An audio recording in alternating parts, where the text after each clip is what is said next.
Good evening. This regular meeting of the Board of Trustees is being held today, Tuesday, March the 22nd, 2022. The meeting is being called to order and the time is 6 p.m. Everyone, can you please join me on the Pledge of Allegiance? And we have two special guests. Please join me in standing. We have students, Caitlin Peña, senior from Americas High School, and Lisette Ramirez, second grader from Myrtle Cooper. Welcome. I pledge allegiance to the flag of the United States of America and to the republic for which it stands, one nation.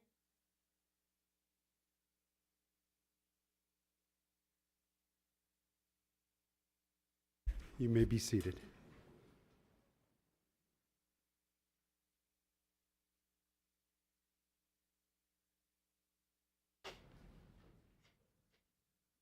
Let's proceed to the next item, Superintendent's comments. Dr. Carmen. Thank you, President Morales. Good evening, President Morales and members of the board. I also want to wish our Socorro ISD community a good evening as well. First off, I'd like to recognize Mariachi Los Gavilanes from Socorro High School for performing this evening. They are amazing musicians and provided wonderful entertainment. Thank you to these talented students and their instructors. It is an honor for me to be the new superintendent of schools in the Socorro Independent School District. Thank you to the Board of Trustees for trusting in my experience as a longtime educator and my tenure as a superintendent to be the next leader in this remarkable school district. I appreciate this opportunity to serve and work together with you to establish a shared vision for a prosperous future in Socorro ISD. I already have had the pleasure to meet many faculty, staff, students, community members, and other SISD stakeholders. It has been great getting to know everyone and learning more about SISD. This evening, I am pleased to formally present my 90-day entry plan to the Board of Trustees. Board members, you have been provided a copy of the plan, and it is also available on the SISD website. My plan is threefold: develop to engage with stakeholders, review critical aspects of operations and instruction, and examine processes across the district. I aim to meet and engage with all stakeholders, including administrators, teachers, support staff, such as child nutrition services, transportation, maintenance employees, parents, volunteers, lawmakers, and community partners. I also will take a closer look at the procedures, protocols, and important data in Socorro ISD. In addition, I will be looking ahead at planning for the upcoming budget, district calendar, establishing goals with the Board of Trustees, and planning for projects, events, and future needs. Community engagement and team building will be critical as I delve into the intricacies of continuing this long-time legacy of success in SISD. Our collective goal is student excellence, and I aim to help all students find their voice and achieve their full potential. I look forward to working with everyone that is invaluable to this outstanding school district. Thank you.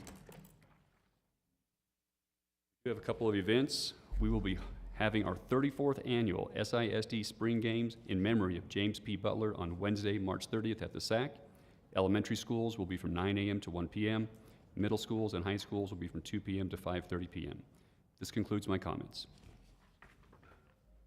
Thank you, Dr. Carmen.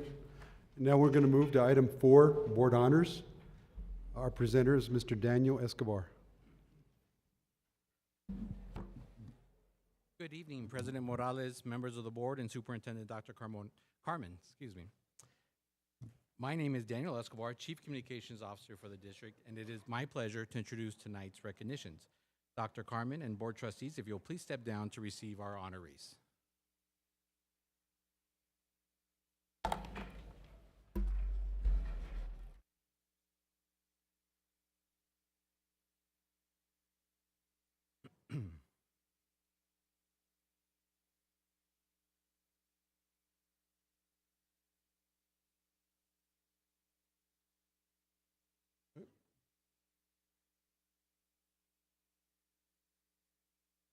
Others that come through?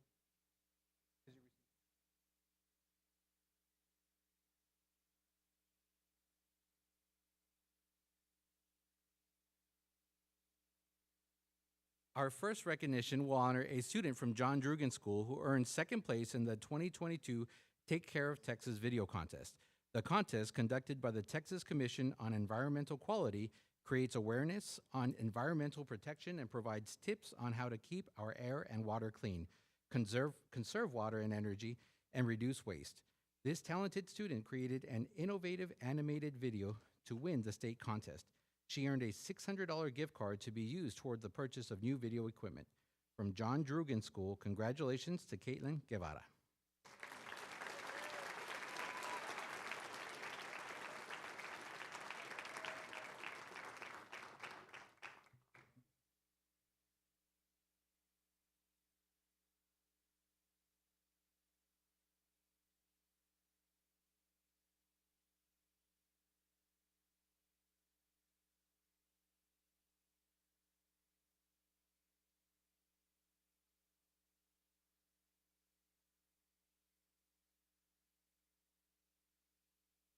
And just a quick note that all of the photos taken by our district photographer, Mr. Largo, will be posted on the district website where they're available for free high-resolution download.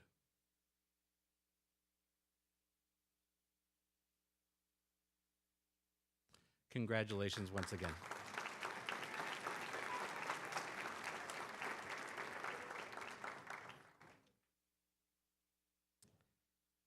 Next, we honor a student from Captain Walter E. Clark Middle School who won first place in the second annual Nuclear Power Institute Student Competition. The NPI, a joint center of the Texas A&M Engineering Experiment Station and Texas A&M University, conducted the event as part of this year's Nuclear Science Week. Texas K-12 students were invited to create an original project on current or future impacts and applications of nuclear science and technology in our lives. She is one of only 5 winners from across the state.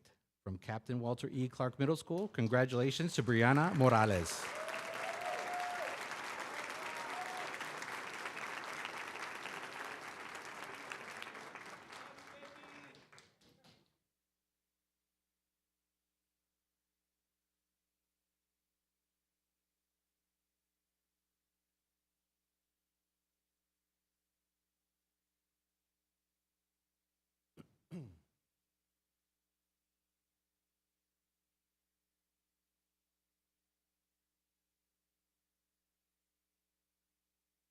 Congratulations once again.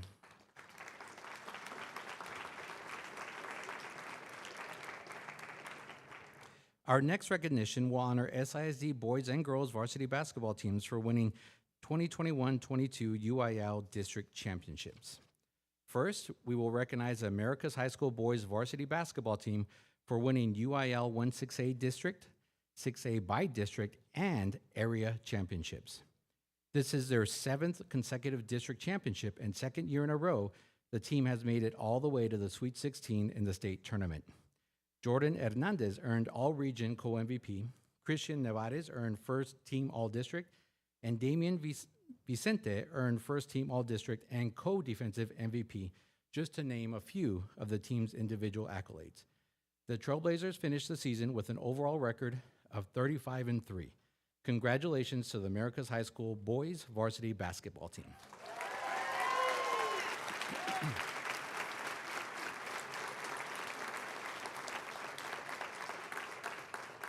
They are Christian Nevares, Eric Saucedo, Emiliano Aguirre, Matt Mercado, Jose Luis Lugo, Jericho Rafinan,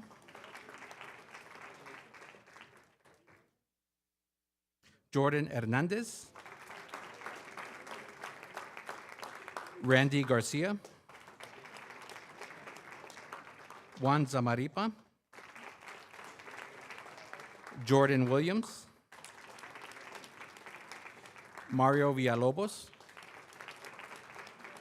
Chris Thomas, Ivan Para, Adriel Rodriguez, Aiden Marquez, Damian Vicente, Ralph Castañeda. Assistant coaches are Gil Romo,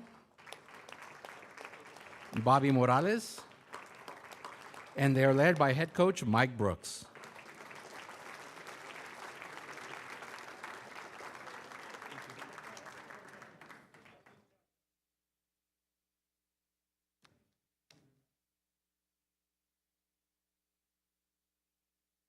If we could have you all please come back to the front for a photo.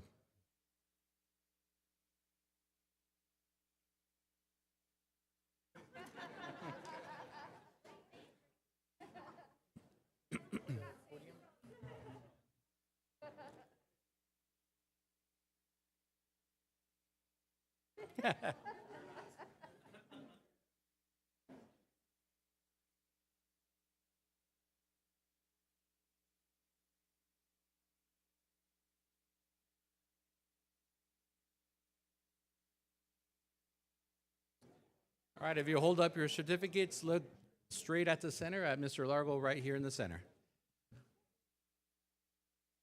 Do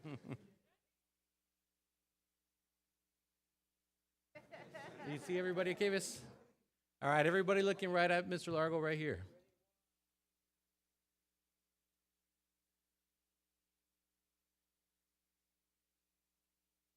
All right, congratulations once again.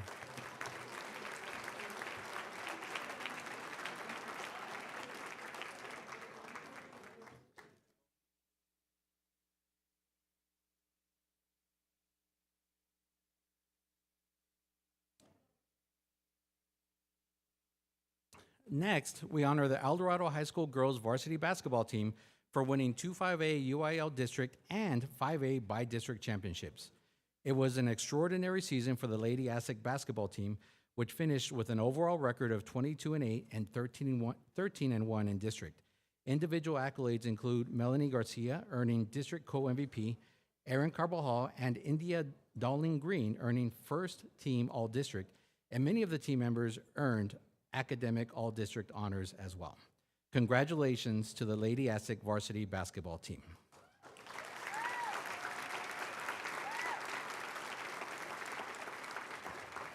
They are Veronica Garcia, Talitha Hicks, Alyssa Abascal, Mirabel Estrada, Ariam Gomez, Destiny Arroyo, Andrea Silva, Naomi Magallanes, India Darling Green,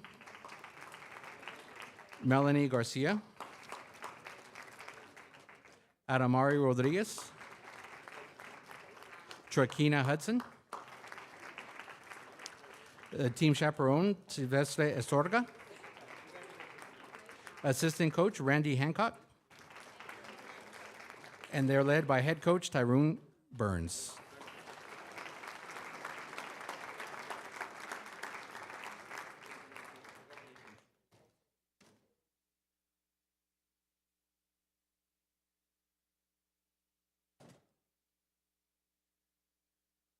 Ladies and gentlemen, if we can have you back to the front for a photo, please.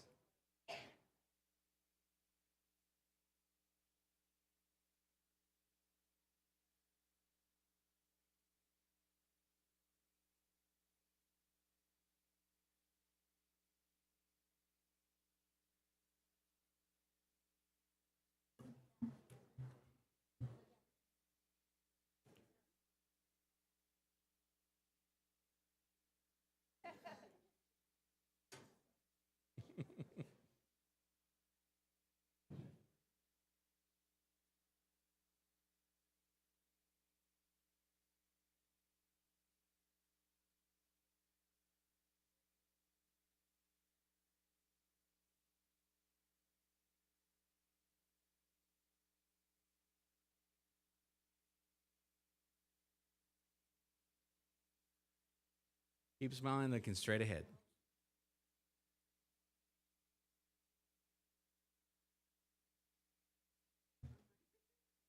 There we got it.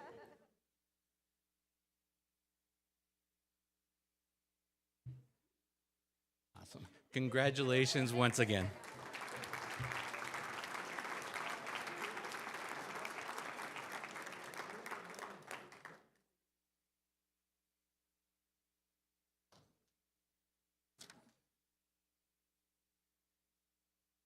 Our next recognition honors SISD wrestlers whose impressive season earned them a trip in the UIL state competition.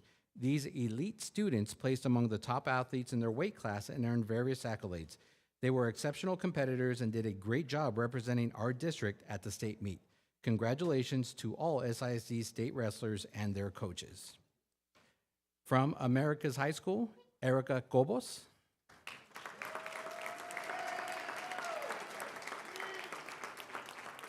And Brianna Narvaez.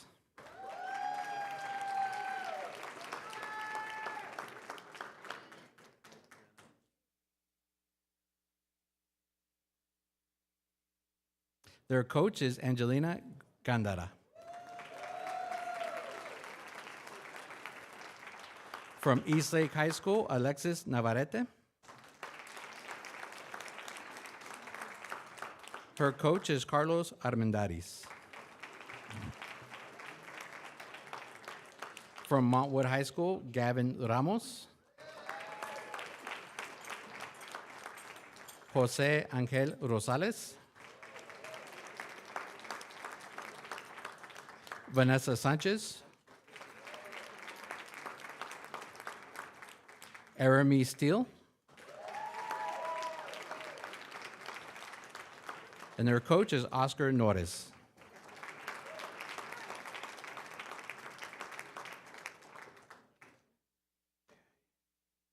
From Pebble Hills High School, Jayan Lopez. Isabela Martinez. Gustavo Renteria. Julian Solis. And their coach is Carlos Paniagua.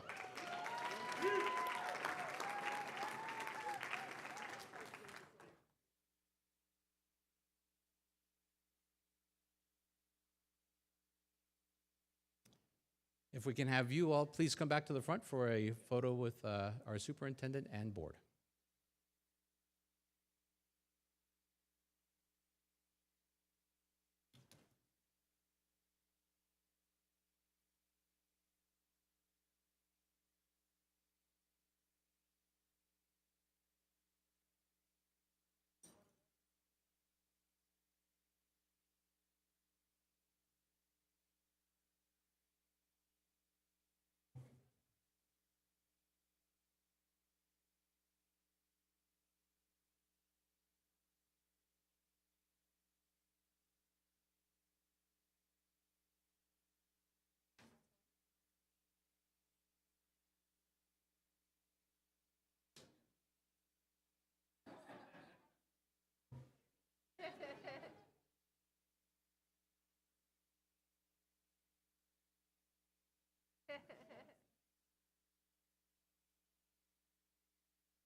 Congratulations once again.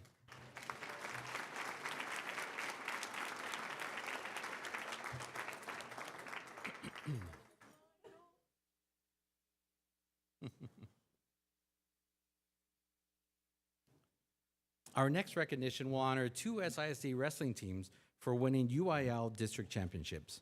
First, we recognize the Montwood High School girls wrestling team for winning the 1-6A UIL district championship. They showed outstanding athletic talent all season and received numerous accolades. Out of the district winning team, 2 individual athletes advanced to the state competition. These athletes kept patient hearts, focused minds, and purpose-driven attitudes to earn the district championship.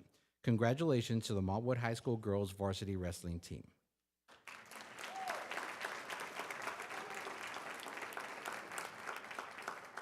They are Bonnie Santibanez, Vanessa Sanchez, Alyssa Martinez, Zanaya Nakeda, Ariana Steele, Arami Steele, Zoe Gamboa, Eileen Pineda. And coach once again, Oscar Norris.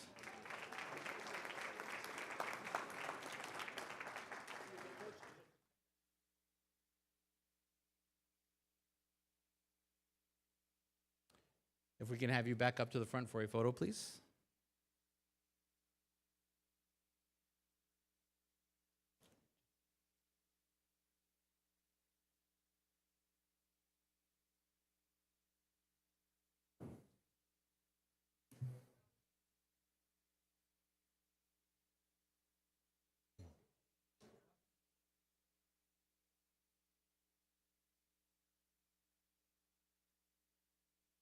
Congratulations once again.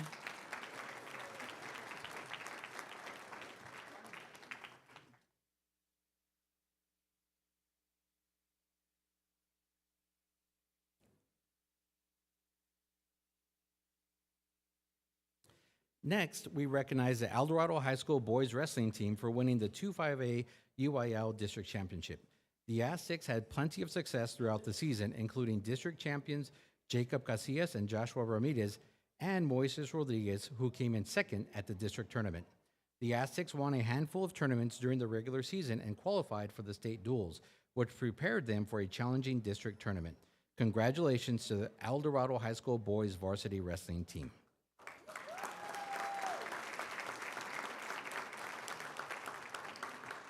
They are Jacob Casillas, Miguel Zaragoza,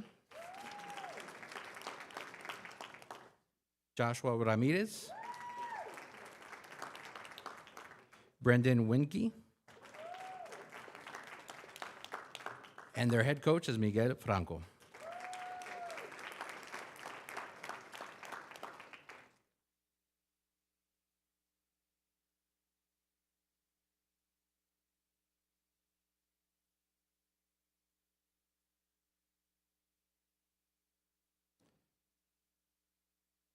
And coming back up for a photo.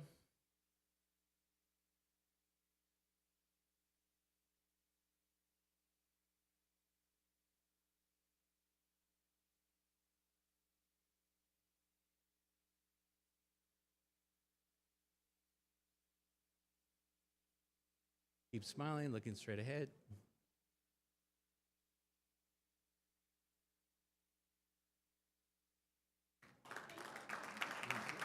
I'm missing a lot of them.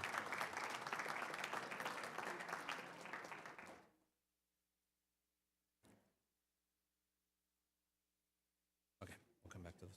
Next, we will recognize 5 SISD mariachi groups that advanced to the 2022 UIL State Mariachi Festival. America's Eastlake, El Dorado, Montwood, and Socorro High Schools excelled at the regional competition in El Paso, which qualified them to compete at the state competition in Seguin, Texas. These talented musicians impressed the audience and judges with their song selection, stage presence, and overall talent. Congratulations to these talented SISD mariachi groups.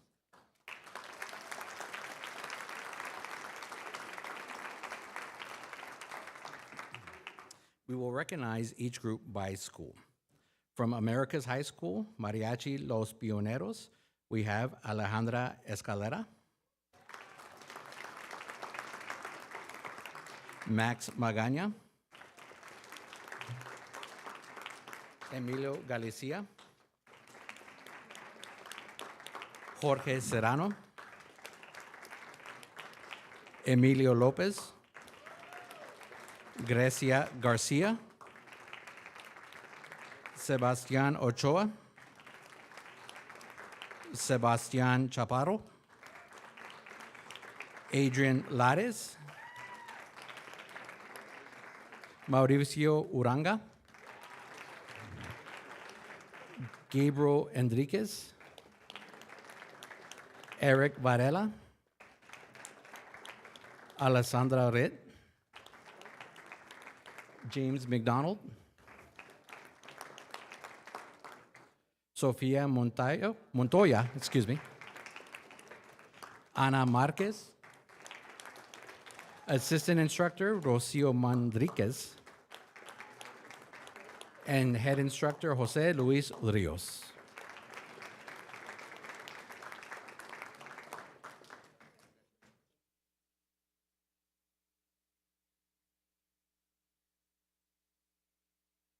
If we can have you all please come back to the front for a photo.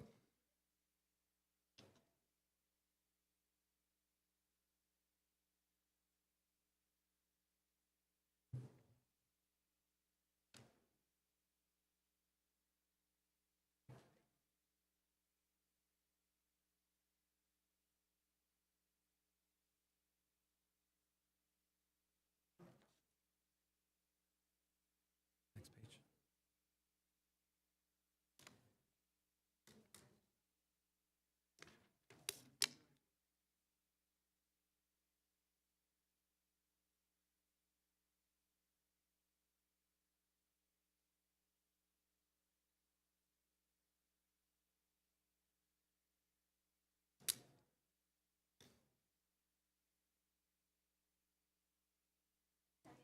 Congratulations once again.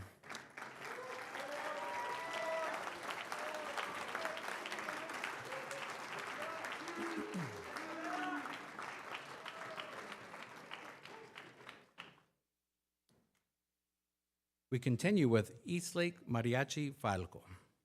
Representing the group, we have Emir Agüero,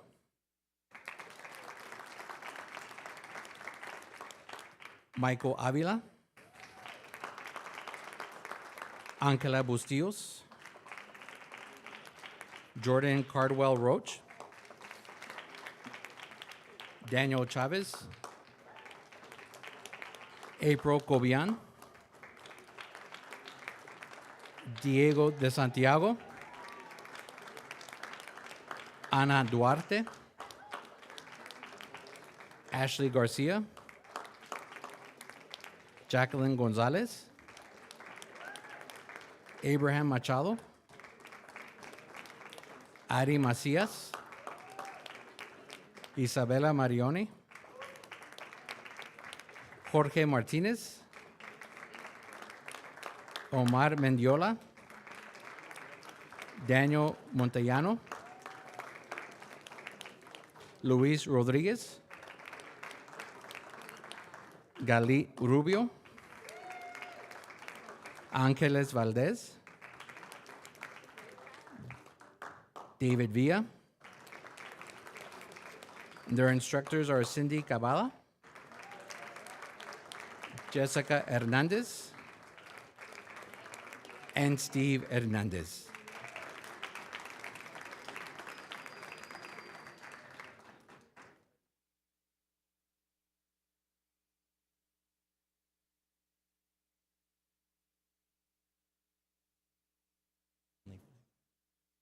If we can have you all please return to the front for a photo.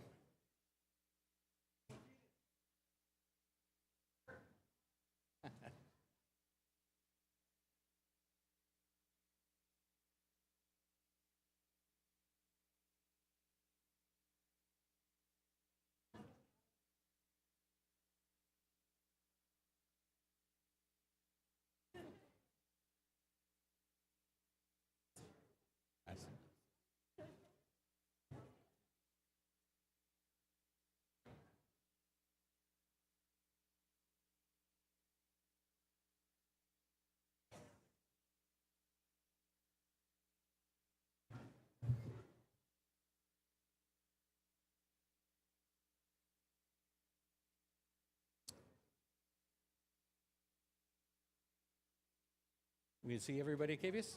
All right, everybody looking forward right at Acavius here in the center.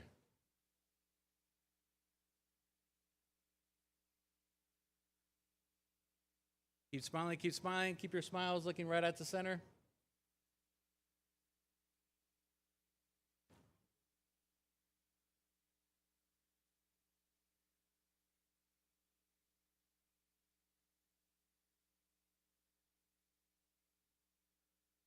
Right at the center. Congratulations once again.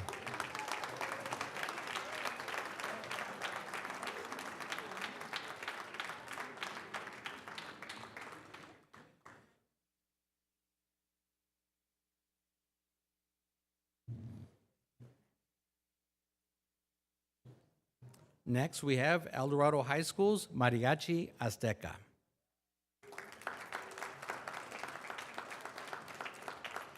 Alan Arce, Jair Ariola, Sherlyn Avalos, Alida Holguín, David Laguna, Marcelo Melendez, Marcelo, Sofia Montemiranda, Alan Ramirez, Sergio Tego, John Tomlinson,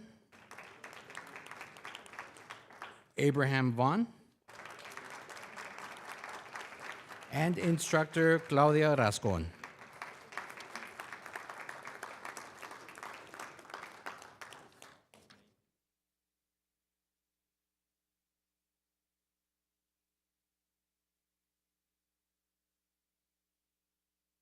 If we can have you all please return to the front for your photo.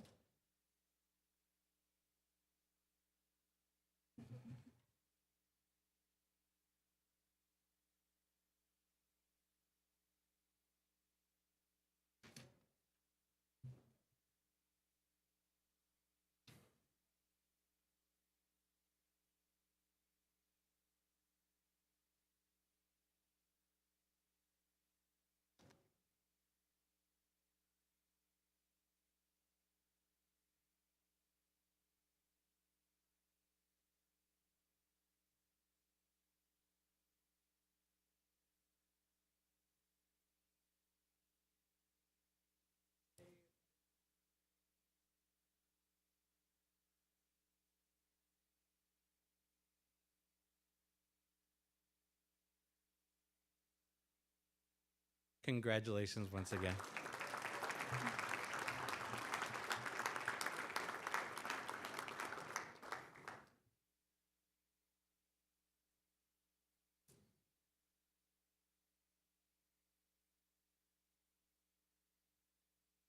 Our next group, the Montwood High School Mariachi Sangre Mexicana.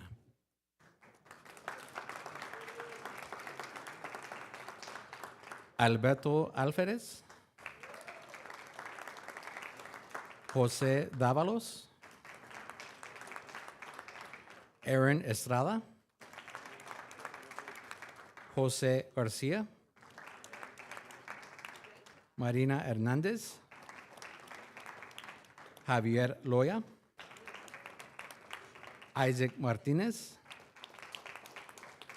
Nathan Olivas, Alyssa Orozco, Brianna Ortega, Irais Soto, Isabela Valles, Carolina Vasquez, and their instructors are Daniel Rivera Jr. and Daniel Reyes.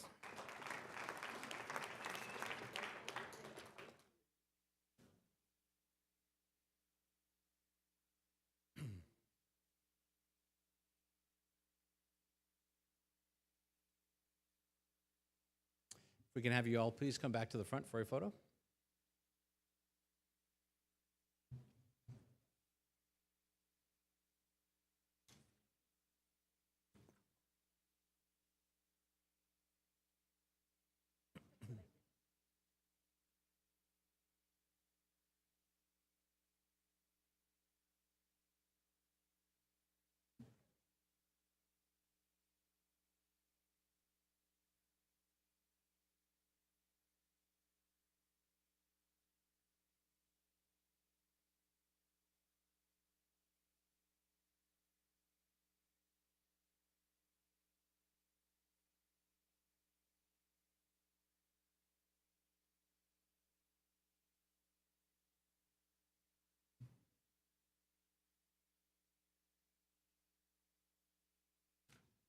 Keep smiling, keep smiling. I get that smile. Awesome, congratulations once again.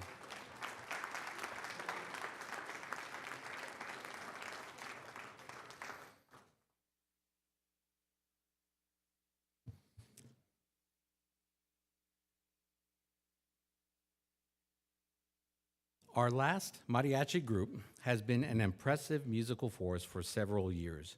Mariachi Los Gavilanes from Socorro High School won the coveted Division I trophy for the second year in a row and third time in 4 years at the state contest.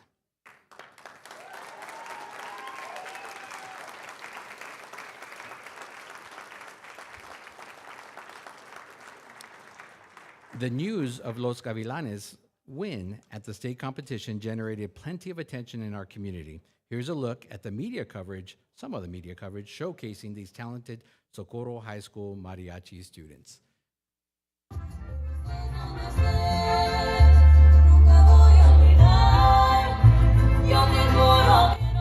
Listen to that harmony. Los Gavilanes from Socorro High School won first place in the Texas UIL State Mariachi Festival First Division.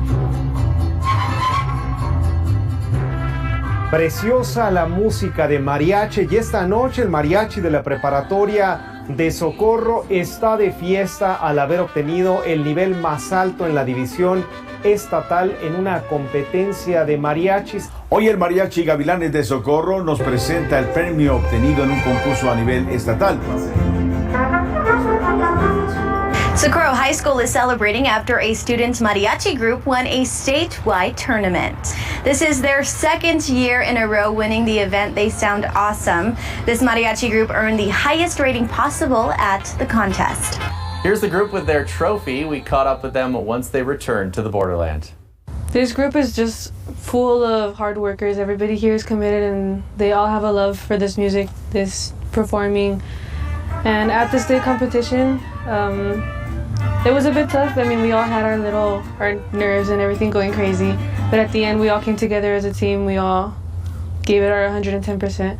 We were able to bring back the trophy, the Division I rating. Congratulations to the group for winning and for being named our community champions. So many people here in the Borderland are so proud of them.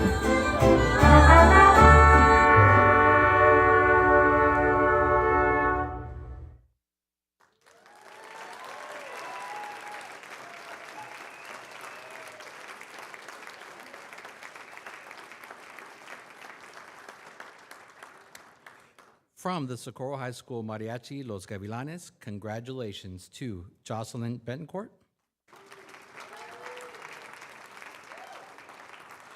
Camila Bautista, Ivy Delgado, Mia Villarreal, Kiana Almada, Leslie De La Torre, Karina Perez, Cesar Gonzalez, Abraham Ondrial, Sergio Quisada,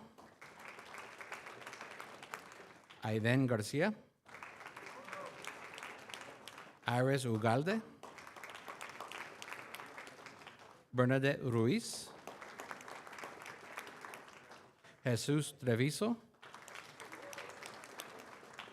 Ereth Pompa, Christian Corujedo,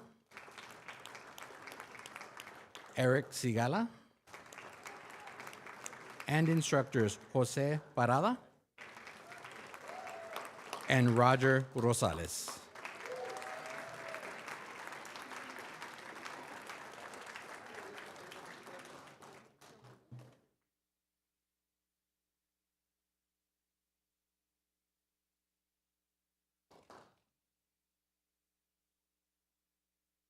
Ladies and gentlemen, if we can have you back to the front for a photo.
Keep smiling, keep smiling.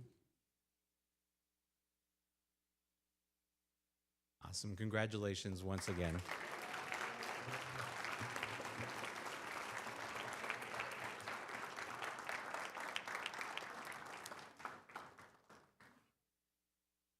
And that concludes our recognitions for this evening. Thank you.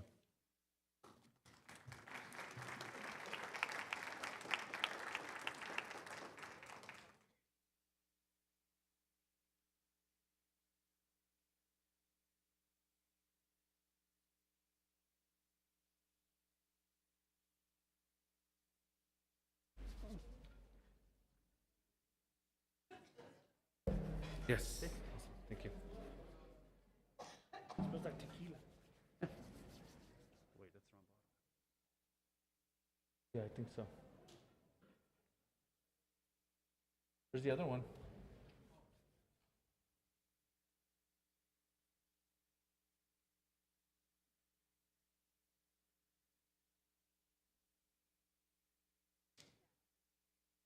A lot of kids. It's all right.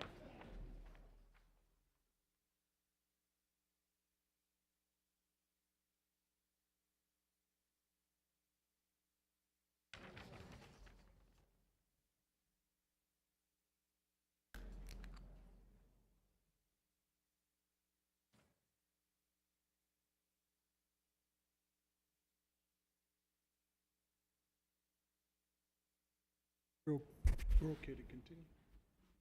We're okay to continue. We're going to move to item 5, Board of Trustees business. Item 5A, consider approval of month of the Military Child Proclamation. The proclamation recognizes the month of April as a month of the military child. And April 15, 2022 will be Purple Up Day, recognizing all sacrifices our military-connected parents and their children have made. Our presenter, Ms. Maribel Martinez. Macias.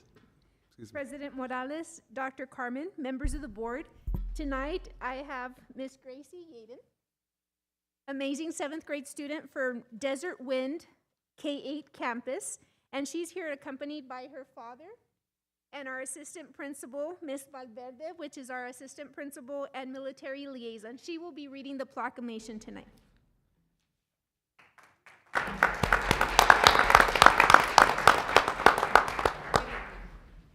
Good evening. Proclamation.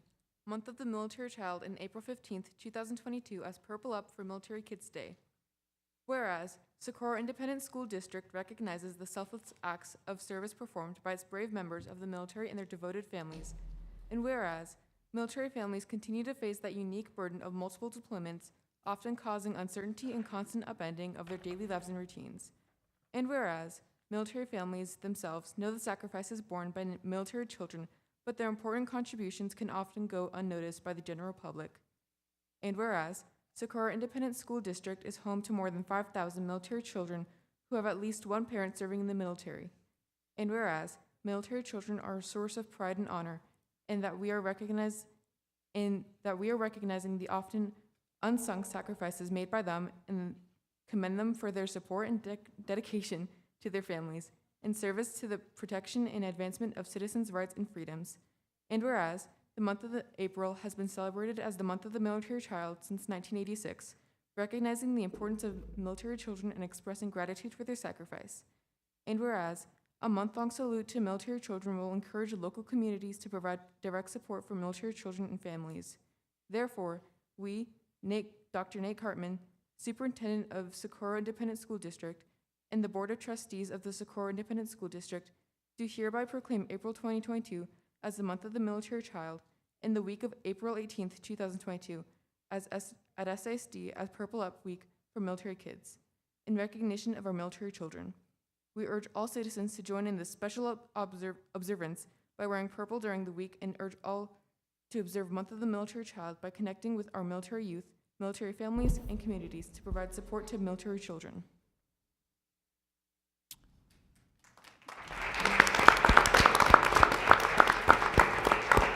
At this time, I would recommend your approval. Motion to approve Military Child Proclamation. I'll second it. We have a motion by Mr. Pablo Barrera and a second by Mr. Eddie Mena. All those in favor? Aye. All those opposed? Motion carries. Thank you.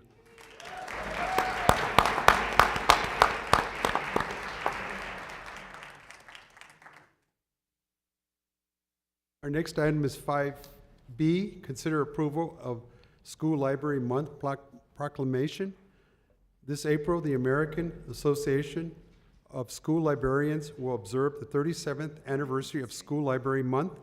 School Library Month is celebrated in conjunction with the National Library Week, April 3rd through the 9th, 2022. Our presenter is Ms. Marcy Sparks. Board President Mr. Morales, Superintendent Dr. Carmen, and members of the board.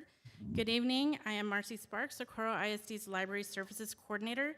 Today I'm here with Desert Wind student Nathan De La Torre to talk about School Library Month. He enjoys reading and spending time in his school library with his librarian, Emma Romero. I'm excited to share that he will be representing El Paso and parts of West Texas at the Texas Library Association Annual Conference next month. He will be one of 10 Texas students who will present the Texas Bluebonnet Award to the author. Here is Nathan to share more about School Library Month. Board President Mr. Morales and Dr. Carmen and members of the board, this April, the American Association of School Libraries will observe the 37th anniversary of School Library Month. It is celebrated in conjunction with National Library Week on April 3rd through 9th. Every April, school librarians are encouraged to create activities to help their school and local communities celebrate the essential role that strong school library programs play in transform learning. The theme for National Library Week in 2022 is Connected with Your Library. It was chosen to spotlight librarians as places to get connected to the internet, computers, and other technology resources. It reinforces the idea that libraries are places to connect with media, programs, ideas, and, of course, books. Likewise, libraries are connect communities to each other.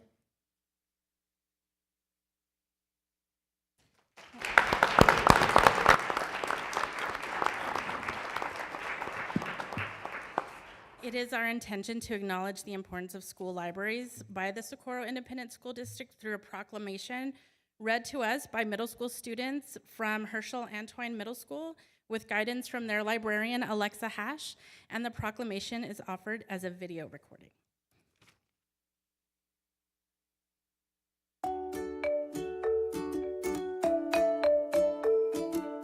Whereas lifelong learning begins and is systematically developed through the school library curriculum of the elementary and secondary schools, and whereas the school library program is to ensure that students and staff are effective users of ideas and information, and whereas school libraries provide digital and print books to encourage children to read for pleasure, and whereas the school librarian's role is to provide the leadership and expertise necessary to ensure that the library program is an integral part of the instructional program of the school that fosters both excellence and equity in education. And whereas the Board of Education has entrusted the school librarian in each school to teach the skills of locating and using information through traditional resources and new technologies, to provide literature appreciation activities, and to guide and encourage content and recreational reading to every student. And whereas school libraries are a fun community for students to belong, and all students deserve a well-managed library to provide for free expression and access to ideas. whereas the school librarians of Socorro Independent School District have dedicated themselves to work for quality library programs for all students. Now, therefore, be it resolved that the Board of Education does hereby proclaim April 2022 as School Library Month in all of their public schools and calls upon school administrators, teachers, students, and the community of Socorro Independent School District to recognize and support this action and to participate throughout the month of April in the celebration of School Library Month.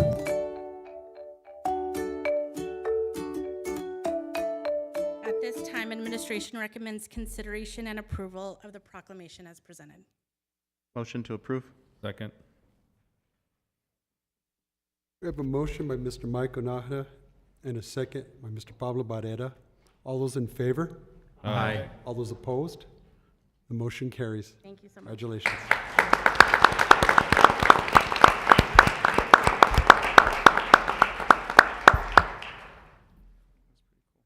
Our next item is the open forum. We do have a speaker tonight. Before we call that speaker out, I'd like to read.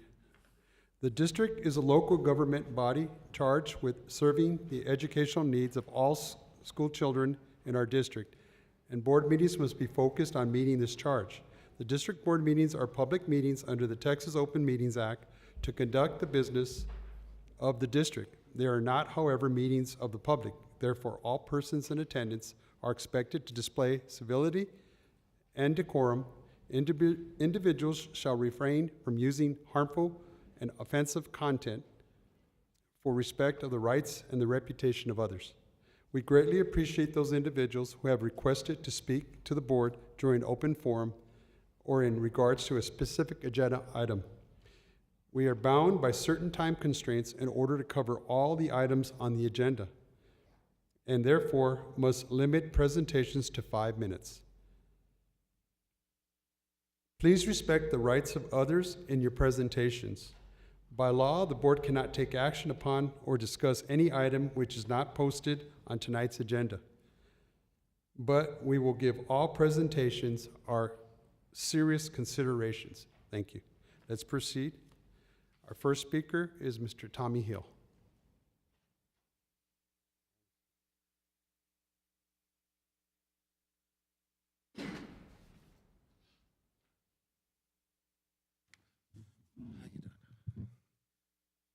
Good evening, Dr. Kerman, President Morales, and members of the board. My name is Tom Hill. I'm a bus driver in transportation and Vice President of West Texas Alliance. We would like to congratulate you, Dr. Carmen, on your selection as our new superintendent. On behalf of myself, our President, Rosie Perez, and the members of West Texas Alliance, we warmly recommend you to our district. It has been said that your experience, knowledge, personality, and dedication are a great fit for our team. We know that one of the desired traits of our superintendent profile was to be bilingual. I can tell you from experience that coming here, not being bilingual, as I am not bilingual, but listening to and working with the people has allowed me to connect with the community and accomplish our goals. We are excited to have you lead our way as we work together to restore respect and balance to the teaching profession, establish a living wage for our employees, and strengthen trust and morale for all employees. We look forward to collaborating with you to achieve goals and overcome challenges. Your success is our success, is the student's success. Thank you very much and welcome, Mr. Carmen.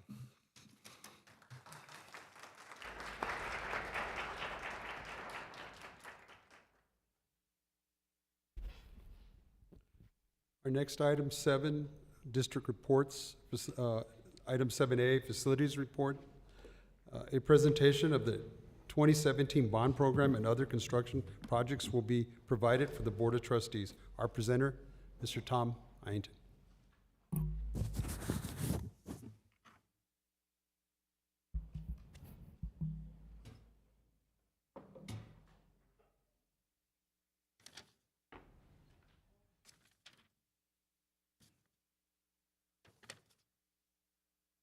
Good evening, President Morales, Dr. Carmen, members of the board. My report will begin on page 14 of your book, and we'll have some the information up on the screen also. Some of the numbers have changed because this report that was printed out is about 3 weeks old, so we are moving fast on all of these projects. The first project is Socorro High School. We are working on the second phase, which includes the construction of the main entrance that faces Alameda, and the two-story addition that is the HPA and the Socorro Early College area, along with the athletics auxiliary gym. We are approximately 73% complete with this project. We are a little ahead of schedule based on what we were able to do during some of the downtime during COVID, but the project is moving, and as I stated, we're a little ahead of schedule. As you can see, this is the, on the right is the main entrance. The circle area is where the main entrance of the school will be, and you can see that we are continuing to work on the site as we go around the building. Interior of the new weight room is being framed in. The walls are up, the joists are up, and we're getting ready to dry that in with the steel decking. And you can see that the existing fine art area is coming to shape. The fine arts area is one of the areas that we are actually a little ahead of our schedule. Here are our views of the entrance stairs and the second floor towards the classroom area. As you can see, the structural steel is in place, and we are continuing to frame up with the CMU walls and the additional framing. The corridor to the administration area in the main entrance area, and then we've got the auxiliary gym being framed up on the left-hand side.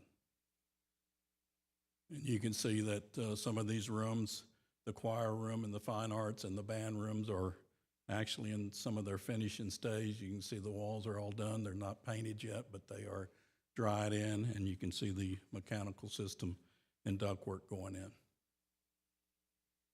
Here is the corridors connecting the area and the dance rooms.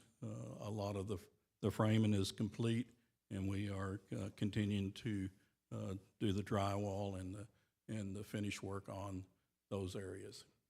The next project is Montwood High School. We are approaching completion of that project. It is a little over 93% complete. We are preparing to advertise for the parking lot tomorrow, and we will take proposals on the new parking lot resurfacing at Montwood next month. I think it's the 12th of April. So that project, through some savings, we were able to do the 2 parking lots. Next project is America's High School.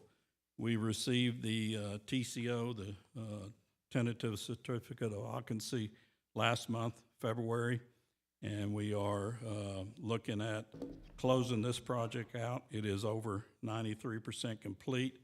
We are looking at a little over $1 million in buyback savings on that. We don't have the final number, but there is some money coming back on that project. And as you can see, it was finished ahead of the May 2022 date. El Dorado High School, this is one of the numbers that are probably a little bit different than what you're looking at. We are about 96% complete on that project, and we are finishing a lot of the interior work. As you can see, that we're working on some canopies at the CTE Weldon area in the automotive canopy. You can see that the dance room, the new mariachi room, the dance room is complete, and the mariachi room has got the mechanical system, the ductwork installed, and we're getting ready to do the ceilings in that area, along with some miscellaneous drywall. The next project is the new student activity complex. We are just now getting started on that. We have scheduled a date for the groundbreaking, and it's going to be April the 25th. Daniel, is that right? Yes, that's the date that we're looking at for a groundbreaking for the SAC 2. And this is what it's going to look like when it's completed.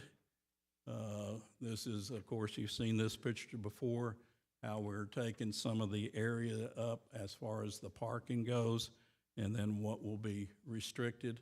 And the new construction is going right next to the existing SAC. And there's been a lot of dirt work and movement of the dirt this past week.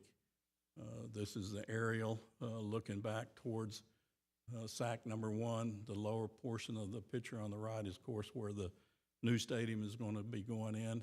And if you go out there now, you'll see the mobilization of the job sites and the movement of the dirt in the desert on the land that we purchased to build SAC 2. And here's some temporary fencing that has been put up around the complex in order to compensate for the construction. The next projects are the auxiliary gyms. Package 1 has been closed out. Package 2 is closed out.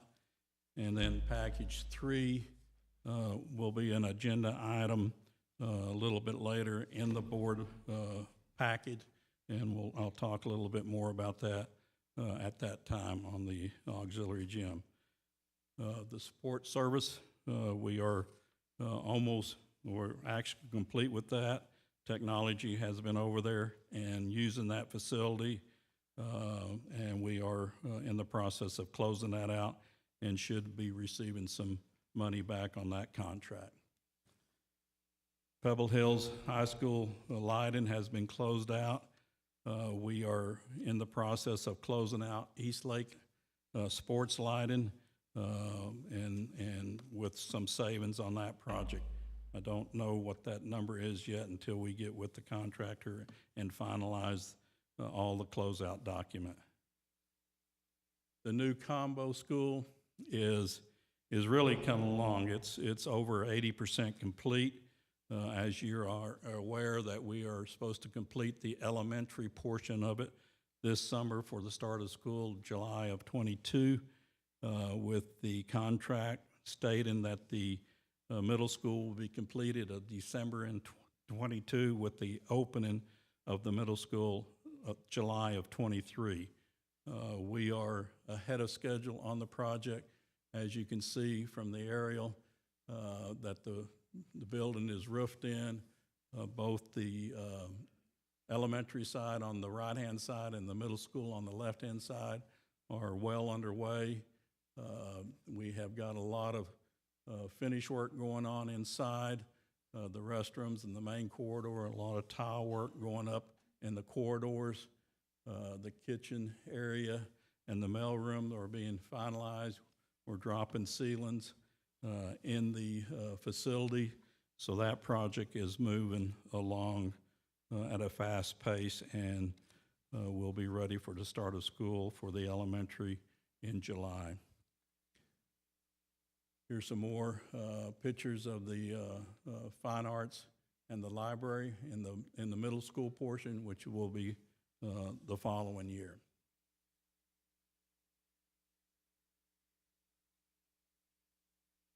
The bus canopy is about 56% complete. We've gotten all of our structure on site and ready to be installed. We've been working on the foundation and the footings and the grade beams.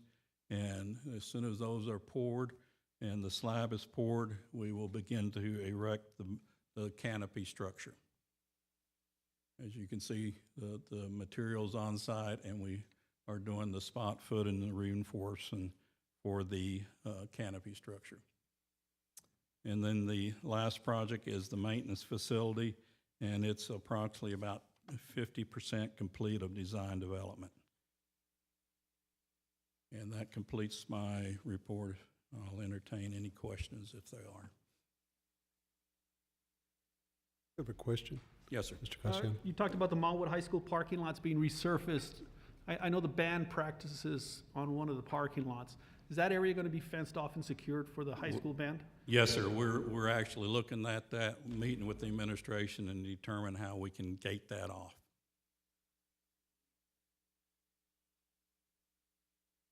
Okay. The auxiliary gyms, I noticed that the last time we were down at Escontrias, there's no safety boxes over the controllers for the doors. And one of the kids was about to close the door on another kid, and we pushed him away, stopped him from actually. Okay. So if you can look into that too. Yeah, we can check that and make sure that's covered under our punch list. Is that on the, which gym did you say? Yes, Escontrias auxiliary. Okay. The new ones. We'll have to check all of them to make sure that Okay, they we'll are all check them all. secured. Yes, sir, we'll check them.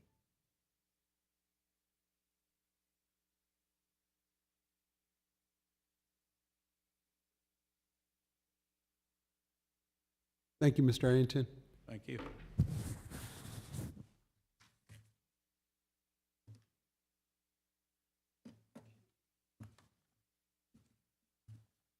Our next item is 7B, update in the SPED bilingual certification requirements. Our presenter is Ms. Lucy Borrego. Good afternoon, good evening. Board President Morales, Superintendent of Schools, Dr. Nate Carmen, and members of the board, thank you. Today we are going to give you an update from last month on our bilingual certification. Because I forget to use the clicker, so I have to be reminded of this.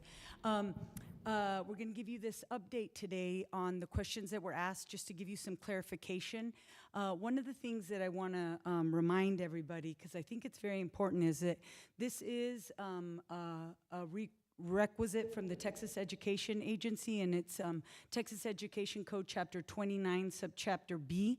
Districts must identify and serve English learners through a bilingual or ESL program.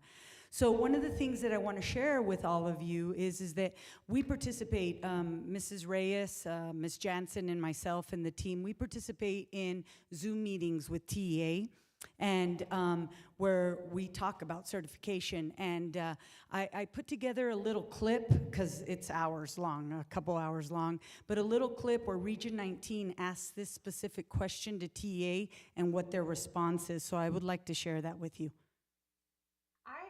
Region 19, Rita. Good morning, Texas. We only have one, Carly. She asked, what guidance would you provide for serving a SPED EB dual-coded student that requires placement in a SPED self-contained unit, but teacher is not bilingual certified? Thank you. Absolutely. So this is pretty detailed when it comes to that support of that dual identified student. Now, there's a lot that we could talk about. When it simply comes to certification, obviously we want them to have access to whatever the required bilingual or ESL program is. And so we would need, if it's a self-contained special education unit, that special education teacher will need to also deliver the bilingual or ESL program for that student if they have no other access to that bilingual or ESL program. So there's a lot of implications there as far as certifications, instructional practices, etc. But in those cases, that's when that special education teacher is going to need to also provide access to their bilingual or ESL program. And so please, whoever asked that question, if you have further, there's a lot more to talk about that. So please feel free to email our English Learner Support inbox. Does anyone? Thank you. I wanted to show you that clip. And on this meeting, it's all the regions across the entire state of Texas. And this is one of the many times this is asked. This happened to be Region 19, because I think that we bombard their email with asking that question.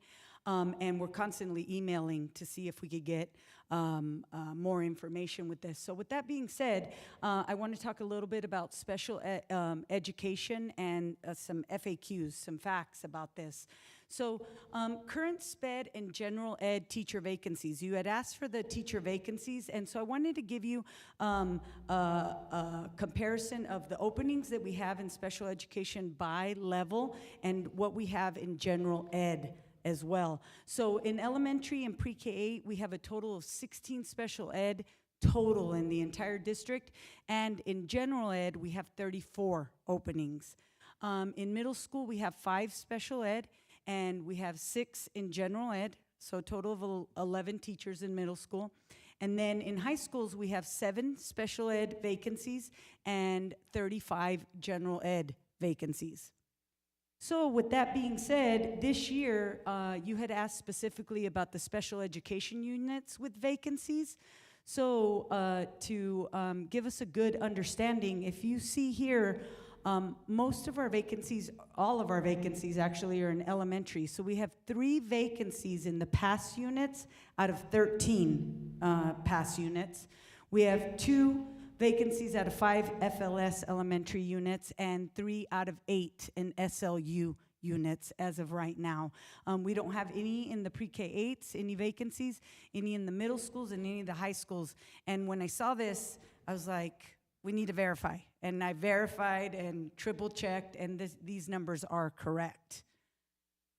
Also, you had asked how many students are impacted by not having a teacher. So broke it down by the 3 units as well. SPED's in a unit with a vacancy. So in the PASS units across the entire district in elementary, there is 38 students that are impacted out of 158. In FLS, 22 students out of 52. And in the SLU units, 30 out of 72. Those are the number of students that are right now are with a substitute teacher or somebody rotating in and out, helping them out. So with that being said, I am going to talk a little bit about professional development because you had asked about the opportunities. And we're going to send you this PowerPoint so that you have it. But just to show you, I wanted to show you all of the professional development that we have offered our teachers throughout the last years since I've been the Chief Academic Officer in the last 4 years. We did do some research, Ms. Reyes and myself. And in this research, what we did is that there had been a comment that why had we waited so long? We've been doing this training for since I've been Chief Academic Officer, but then we went back and looked, and there was a Ms. Reyes sort of came on the same time as Director of Bilingual when I did, but before that we had another bilingual director, and we were offering the training, but it was being offered through Region 19, but this was already a mandate of the certification. So if you look on here, this is 2018, all the training, January 2020, all the dates that we offered training for bilingual target language proficiency tests, certification review sessions. Those are all the dates that we had in 2020. There's more dates there. And I won't bore you much with that. I'm going to let Ms. Reyes talk to you a little bit about the next steps, because you had asked about the next steps and what we're doing. We're really excited because since even the last board meeting that we had, what we did is that we were problem solving the next day, and you had asked for more training, not just Saturday training. So we had our first during the week training. We asked principals to send teachers. They were very willing to help them. We're also now offering one-on-one tutoring and training. So for example, I'm Lucy Borrego and I haven't passed the test and I'm struggling and I'm like 4 questions away. All you have to do is call the bilingual department and we will set up something that's convenient for you. If your principal will let you come half day, we'll pay for the substitute. If you want to come after work, because there's some teachers that don't want to miss work. If you want to come after work, you could come after work, and we'll do one-on-one tutoring. Because we have some teachers that are like this close. And another thing that we also have put together in the last month is that both ladies in HR, Ms. Elva Chavez and Ms. Angelica Herrera, what they're doing is they are doing the personal touch, starting to make phone calls to their teachers and their levels and saying, hey, you haven't taken the test, or we haven't seen you at the training sessions. Can you, what's going on? How can we help you? How can we assist you? Offering that kind of customer service. And we're still putting our heads together on things like that, but those are things that we've already started. And Ms. Reyes, do you want to come up here and talk a little bit about the rest of this? Good afternoon, or good evening, I should say, President Morales, Superintendent Dr. Carmen, and members of the board. You know, just like Ms. Borrego said, the trainings have been offered since 2018. They did start at Region 19. You know, they were being provided through Region 19, and then it was there was a training locally developed here at SISD, and we continued with those ESL trainings. There was over 11 trainings offered here. And then we moved into the bilingual targeted proficiency test, where we have over 28 trainings currently being offered. You know, since the pandemic started, we were trained back in 2019, you know, right before the pandemic, around November-ish, and we turned it around, and we actually offered that first training in January. And then we continued. You know, we've been continuing with that. You know, we are working very closely with Region 19, you know, to see what else they develop with TEA. We're still waiting on that website that, you know, they have started, but the online modules, like the ESL modules, are still not available. So as soon as they become available, we will let HR know. We will inform our principals. That way teachers can also start utilizing those online modules. Just like Ms. Borrego said, one-to-one review sessions, you know, we had a training a couple of Saturdays ago, and, you know, we were able to, you know, provide a little bit of that one-to-one support. Some of the teachers are, you know, asking a little bit of questions on accents, you know, so we were able to assist them with that. You know, and then the weekdays, we're providing that additional training during the week. There's one training scheduled every week. So right now we have 21 additional trainings scheduled. You know, besides our Saturday trainings. You know, and again, you know, we continue to support our unit vacancies through the special ed department, and we will continue working with, you know, with TA as well as Region 19, and then master schedule audit. That is something that we want to start working with the campuses, looking at their master schedule before they actually release it, before school actually starts, so we can, you know, identify teachers that may need assistance, or we may need to, you know, work with the way we place our students, you know, to minimize that impact on a unit. And something I'd like to add that we're also going to add, this actually came up yesterday. I was talking to Rosie Perez, and one of the things that we're going to do is they're going to help us as well, all the associations. Been talking to AFT and Angie at SCA. And one of the things that we're gonna do is that once we send out the training to the teachers and the principals that it's available, we're also gonna forward it to all the associations as well, so they can help their members, reminding them, hey, there's a training this week, or ask your principal, or there's a training on Saturday. So we're gonna work in collaboration with them to make sure that they're also aware, so they could assist their members with the training. So with that being said, do you have any questions? President Morales. Sir. Just to clarify, the specialized support, they're not being affected by this though, or are they? They are in some aspects. It just depends. So with the specialized support, it depends on how each campus has it structured, and if there's bilingual students being identified in being pulled out. And I'll let Ms. Reyes, because she's more of an expert, exactly on how that works. With specialized support, you know, sometimes they go in there for math, not necessarily ELAR, and if it's a high school, they're not really going to be affected. There could possibly be students that are going to go into a science, social studies, even ELAR, and that's when we would see, if they're going into an ELAR at a middle school, at a secondary level, the teacher would be required to have that certification. So it would just be making the file holder, making sure that that file holder is bilingual, certified. That's correct. That's correct. And another thing, Mr. Barrera, that's the master schedule audit. That's where we're going to work very closely, is in the specialized support, because I think that's where we could assist principals the most. It's not going to make a huge dent, but it's going to make at least a little bit of a difference. Okay. Now, those numbers that you showed earlier didn't reflect the specialized support, right? It was just the units? Yes, it was just the units, and it didn't do the specialized support because that number is so fluid. It's constantly changing. As you know, you go to ARD and that number changes. We could get you a ballpark figure, but it's just constantly changing, and it depends on how the students are being served. Okay. Mr. Castellano? Yes, the vacancy numbers you showed, those are just the current vacancies in the SPED program, right? Yes, sir. How many positions are you anticipating that we're going to need and that we have that are SPED bilingual?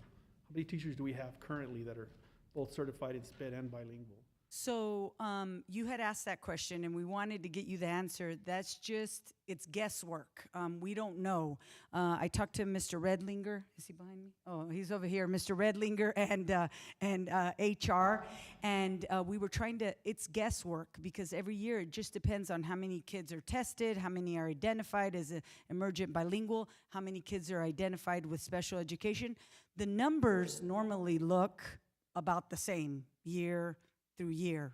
Would you agree with that? Okay, based on those numbers then, how many teachers do we have that certification, and how many are we going to need based on your current numbers? That you say Well, that- as of right now, we could just go by this, and so if I go back here, I am going to need 16 SPED teachers total in the district for elementary and pre-K 8, and that's about what we've averaged. And then in the middle schools, we're gonna need 5, and in the high school, 7. And it won't change much unless we have retirements or attrition for some reason. Those numbers won't change much. We are working very closely with the University of Texas at El Paso, College of Education, Dean Tanabe and Associate Dean Mean, and to make sure that we're trying to fill those vacancies. I will tell you that as we talk, just yesterday, I was talking to superintendents in our region. I was at a meeting for something else. They're in the same boat as we are, and I think that's across the state as well. Big areas of need. So how many SPED certified bilingual teachers do we have in the district now? Total? Yes. Oh, it's a lot. Lots. Do we have that number? And we could get you that number. But we have a lot of teachers that are. Just Miss Chavez last year. How many did pass the test last year? Just in high school last year. ESL, and how many were they? Yeah. So. Yes, so if you're looking at passing rates, but we could give you a total of how many have bilingual SPED certification, we could get you that number. Yes, current, and then how many we're going to need? Well, that's for sure what we're gonna need, right, as of right now. Now, is that just SPED teachers or SPED bilingual teachers? The number, like the 16, that's SPED or SPED bilingual? Well, remember, this is a bilingual certification. So these are, and you had asked for how it affected SPED, right? So these are the openings that we have in SPED units right now that have to have both. They have to be bilingual, and they're SPED teachers, but they have to have that bilingual certification.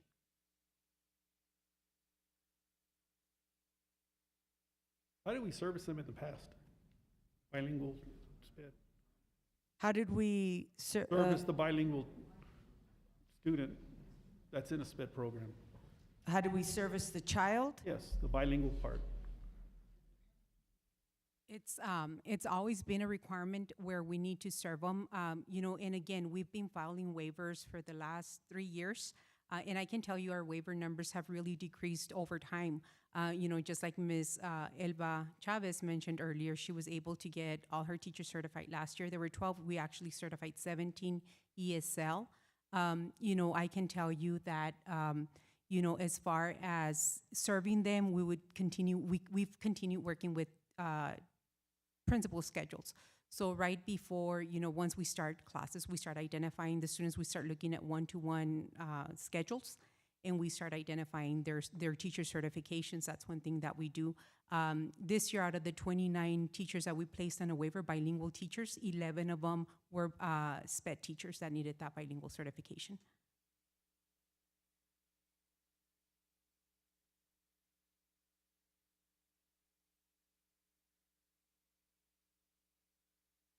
You said the 11 were what? They were SPED teachers needing a bilingual certification. So out of the 29 bilingual certifications, exemptions that we submitted, 11 of them were SPED teachers.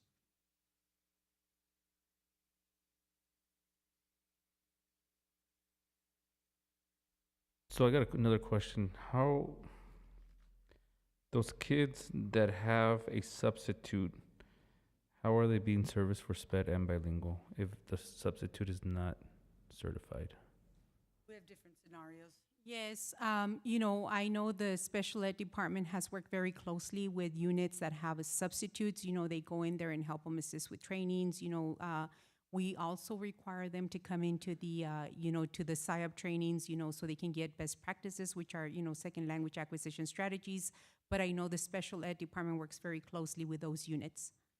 So TEA will allow that, but they won't allow a SPED teacher who's certified in SPED, but they're lacking the bilingual part. So the kid's gonna still miss out on that section of it, even though we have somebody who's certified and highly qualified for that position. That is correct, yes, sir. That's why we were, last board meeting, we were asking at the meeting, when you went to the grassroots meeting, to help us with that. That's legislature and that's TEA, where we need your assistance. And I know that I spoke to Mr. Morales, and that was one of the things that was brought up quite a bit at that meeting, and it's going forward from what I understand, correct? Yes. Yeah. I'm going to push for it. Yes, thank you very much for that.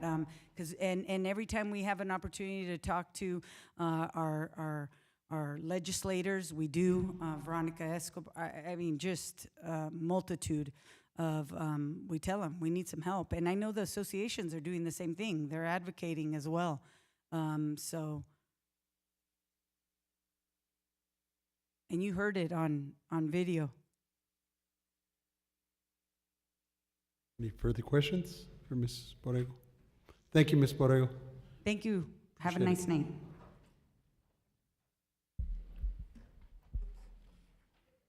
Next item on the agenda is the consent agenda. Are there any items to be pulled at this time?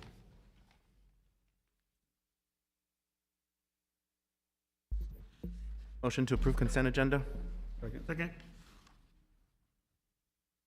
Got a motion by Mr. Michael Nahara and a second by Mr. Richard Castellano.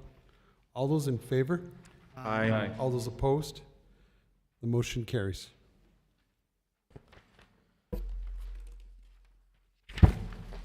Move to item 9. Next is our new business.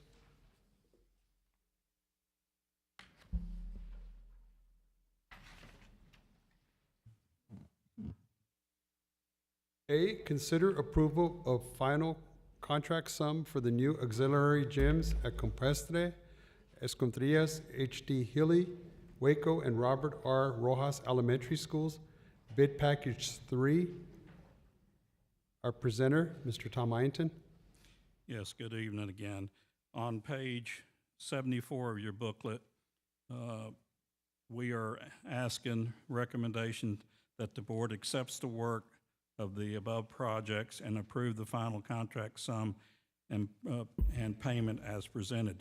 Facility and Planning Department is pleased to present the final contract sum for the auxiliary gyms at the following campuses: Campestre, Escondidas, H.D. Hilly, Waco, and Robert Rojas. Per policy CV local, facility and construction, the district shall not make final payment for construction or supervision of the construction until the work has been completed and the board has accepted the work. The Department of Facility Planning has completed our due diligence on the new auxiliary gyms bid package 3 and present the following contract sum, deductive change order, final contract sum, and final payment for board acceptance. The original contract sum was $6,610,000. A deductive change order in the amount of $113,078.73 has been executed and signed by Dr. Carmen. bringing the final contract sum to $6,469,912.27, with the final payment due to the contractor of $99,047.83. Administration recommends approval as presented. Second. We have a motion by Mr. Paul Guerra and a second by Mr. Eddie Mena. All those in favor? Aye. All those opposed? The motion carries. Thank you, Mr. Ianton. I think you're next in the next item here. 9B, discussion and possible action to consider the issuance of an RFQ. Somebody took it off my screen, so I'll look it up here. There, it's back. For the installation of artificial turf at various existing football fields. Mr. Ianton? Yes, good evening, members of the board. Most of you have seen this presentation. I have asked Mr. Calderon, Coach, to come up and help me. He's presented most of them, but y'all have seen, I believe everyone has seen, well, okay, a few of them haven't. So we'll run through this presentation real quick and then answer any question that the board may have. Right now, we have 5 schools. We did 5 schools, or actually 4 campuses: Socorro, El Dorado, Montwood, and Americas, and the SAC about 10 years ago. And they are approaching their life expectancy of about 8 to 10 years. We're going into the 9th, approaching the 10th year. El Dorado High School and Americas High School are probably the ones that are most in need of replacing now because of the use and the wear. And they have become a little slick and hard in certain areas, which has become unsafe for the play of the and playability. We have had, and Coach can address any of the injuries, but we've had some injuries dealing with the more so the soccer program as opposed to the football program in the recent months. As you can see, Americas High School, the rubber has come to the top and it's not going back down into it, and it's getting compacted. And then there has been some tears in all of our fields, which is a normal process at this time of their life expectancies. We have a little bit of drainage issues, but it's more of a runoff. It's not a drainage fill issue. It's more of a runoff that is causing some of the sediment to gather on the artificial turf at Americas High School, and we also have that at Montwood High School. El Dorado, as you can see, is in a similar condition. Americas and El Dorado, we feel like, are the worst of the 4 right now that we are doing, that we are looking at. As you can see, the logo and the some tears in the carpet. Required repairs and high maintenance, of course, Montwood, Socorro, and East Lake, they all are used quite a bit. You know, when we put these in approximately 10 years ago, we put them in, you know, in hopes that the fields would be used a lot, and they have been, and they continue to be used. But now it's time to look at replacing them. You can see at Montwood we have some sediment on the infield, and then we have a few tears in the carpet. Socorro, we got some tears, and the surface is getting a little hard. East Lake is a little bit better off. East Lake was not one of the original 5 schools that we did 10 years ago. It was actually, it's a little bit younger than this, maybe about a year or so. It was rolled over in the bond program at that time, along with Pebble Hills. but we feel like in next year, or East Lake, Pebble Hills, and the SAC one would need to be resurfaced or returfed. We are asking the board to look at considering that we go out for requests for qualifications and a CSP for the installation of the artificial turf at Socorro, Montwood, El Dorado, and Americas. And I'll answer any questions. Mr. Castellano has a question. Yeah, these are for the football fields only, right? Yes, sir. Okay, because you talked about an infield. Well, I'm meaning the infill of the inside of the track. Okay. Yeah. Okay. Yeah, they don't. The only one that has a baseball infill and the softball infill is Socorro. Ms. Nahida, go ahead. Mr. Einton, with rebuilding Socorro High School, would Socorro's field be included in the bond project to be covered under that? The football field? No, ma'am, it was not. The only thing that was involved in Socorro High School was the baseball and softball field. It has artificial turf. Question. Mr. Einton, on the schools that you're picking, Socorro, Montwood, El Dorado, and Americas, and 23 looking at East Lake, Pebble Hills, and the SAC, is this something that we cannot wait for a next bond, or is this something that's an urgency right now? Well, the original timeline was to have these fields done under a bond. However, with the superintendent leaving, it kind of put that off a little bit, and there hasn't been really a discussion about bond, but we're approaching the timeline of the 2017 bond being completed. It's roughly 77% complete total if you look at all of the project. So the original plan was to roll this over into a bond program at that time. However, with the new laws and the bonds, you have to have a separate proposition for athletics, fine arts, and I believe also technology. And in the past, this past election, not too many of those propositions passed, but yes, you can roll it into a bond program, but it had to be a separate proposition. So the reason I ask, because I know this is going to cost the district several millions of dollars, and I understand that for the safety and well-being of our students, but is this something that we could wait, or are the fields that bad that we need to change from at the moment? I would say, I defer to the coach, but I would think two of them are really in bad shape, and I'll let coach. Yes, sir. Good evening, Dr. Carmen, President Morales, members of the board, JJ Calderon, Director of Athletics. I think we do annual or we do schedule periodic maintenance where they come in and they treat the turf. We did have maintenance company come in and work on our turf over the summer, and usually it takes really well. But El Dorado and Americas, for some reason, became pretty unsafe.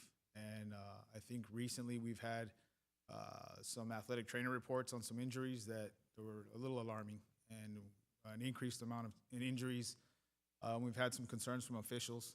So I think that's brought a little bit more concern to it. And probably the recommendation for El Dorado and Americas really very close to being unplayable.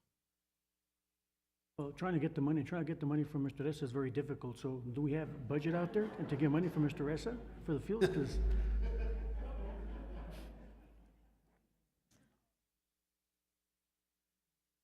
President Morales, Dr. Carmen, members of the board, Tony Ressa, Chief Financial Officer, we will be using for the time being unassigned fund balance to be able to finance and fund this particular endeavor, Mr. Guerra. What we are going to do is look with our bond counsel to see if it's possible that we can roll this into a future bond election and then possibly reimburse the general fund if it passes through a bond election. That's something we're going to look into. So that's a possibility. We'll just have to see what the timeline is and see if it fits that. well, I just want to make sure we're doing the fiscal responsibility at the moment, and if we only need 2 fields, if we go out with 2 fields, The money we're saving, we have a budget workshop coming up. We could use that money for our employees, and we don't need to spend the money right now for the fields, because administration recommending 2%. Now we have this money now, so things always change. So if we only have 2 fields that are very needed right now at the moment, I would maybe possibly wait and maybe go out for our next bond and do all the fields at the same time. Understand, sir. But I think it's important to look at the fact that this is student safety that we really have to look at, so to speak. Morales? Mr. Nahara? Mr. Arrington, but the RFQ is just the first step, right? It's just for us to gather the information, giving us an idea of what the cost is going to be. I mean, we don't, if it comes back at $100 million, you know, we know that we don't have the option, but if it comes back, you know, whatever the price is, then it gives us an idea of what we need to work in the budget as well, right? The RFQ is just the first step. Yes, we would, purpose of this agenda is to request the solicitation of those RFQs, RFPs, and then naturally we'd have to come back, since it's over $100,000, we would have to come back for board approval at that time, and at that time you can approve it or not. I think this is probably just something that we need to fold into, you know, a maintenance plan. If these fields were still natural grass, I mean, we would reseed them every year. We would, you know, do maintenance during off time. But I did look into, after the last discussion, about what the average lifespan of a turf was, and I think it said 5 to 8 years, depending, you know, there's several factors: environment, use, quality, you know, all that that factors into it. But these are 10 years old, you know, and so knowing that the life is, you know, anywhere from 5, and these have lasted us 10 years, I mean, maybe we do need a long-term replacement plan, so that, you know, because relying on a bond, I think, to replace these fields, regardless of the cost, is, I mean, what happens if it doesn't pass, you know? And so while having a bond or pursuing that option would be great, but that doesn't eliminate the necessity that these fields have to be replaced. So I think it would be wise of us to develop some type of, you know, replacement plan, so that they also don't hit us all at the same time too, although, you know, that also will take some time also. Thank you. Morales? So these fields have already exceeded their life, correct? They are, yes, they're approaching that, yes. Okay, so then the safety of our kids is paramount here, and make sure that we get a good quality to ensure the safety of our students. Make a motion to approve. Second. I have a motion by Mr. Paul Guerra and a second by Mr. Nahara. All those in favor? Aye. All those opposed? The motion carries. Thank you, Mr. Thank you. Harrington.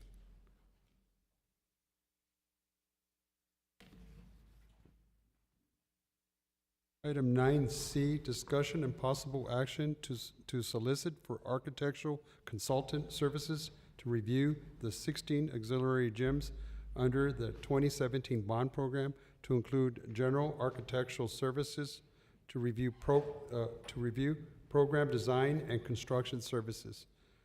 Our presenter would be Dr. Nate Carmen. Thank you, President Morales.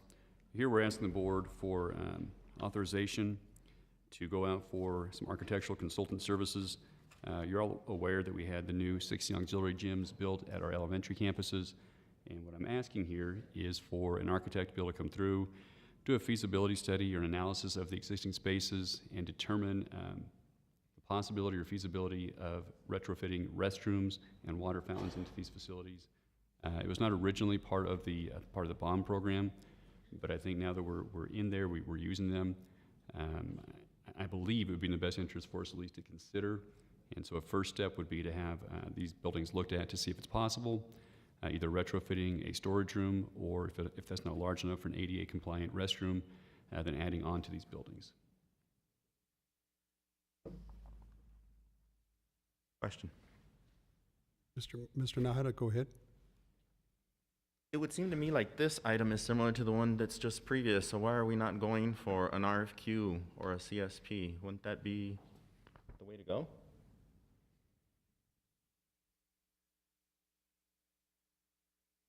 Question is going to be posed to Dr. Carmen, I have no idea. or just us in general?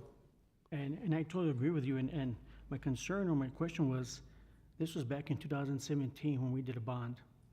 The restrooms were never part of that bond, and promises made, promises kept. The bond passed. Don't know why this has been coming back and forth to the board for the past 2 years. When we had a prior superintendent, Dr. Espinosa, about building restrooms there and the gyms. So you're telling me that when the kids are out there in the field, we should put restrooms out there in the field because that way they don't have to walk inside? Or how about the teacher who's at the end of the hall and the student needs to go to the restroom down the hallway? Do we get Mr. Ironton to build a restroom in the middle of the hallway so the students can use that restroom? This is more of a want than a need. Once again, I think we need to be fiscal responsibility. I don't think there's much of an issue of the students when they're at the gym going inside and use the restroom. It's gonna cost us millions of dollars, and we're asking for an architectural consultant instead of going off for an RFQ. Once again, with a budget workshop, this money can be used for our employees. This is more of a want, not a need.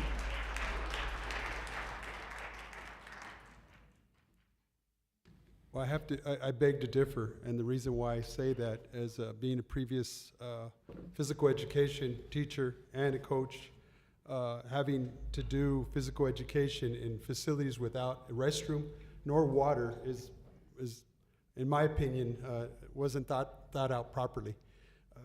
The problems we're having with a lot of the schools, the students are having to wait to go into the buildings to use the restroom. I've even had a complaint that there was a student that urinated prior to getting into the building. Also, the supervision is paramount. The fact that you have to have supervision to have these children leave a facility from outside, and a lot of times going back into the building where the doors are locked.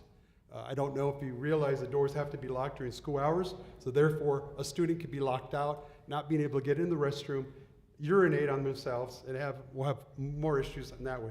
The other thing is when you do run and you're doing physical activities, you have to have water. There's no doubt about it.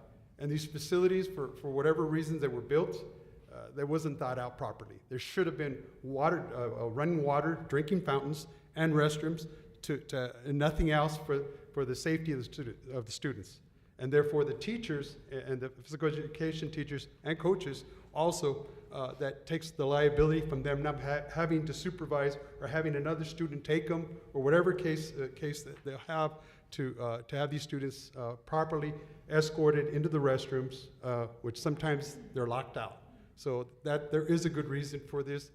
I understand the cost that may be involved, but once again, our students' safety has got to be paramount, and that's probably the reason why I can talk on this particular topic.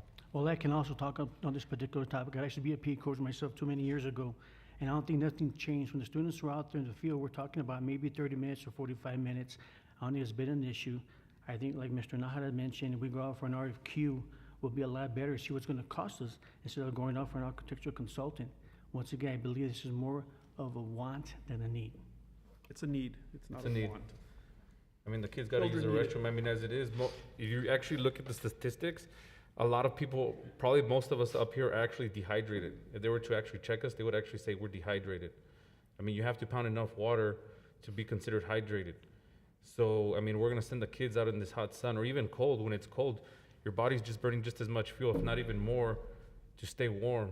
And that consists of water, so they have to utilize that water.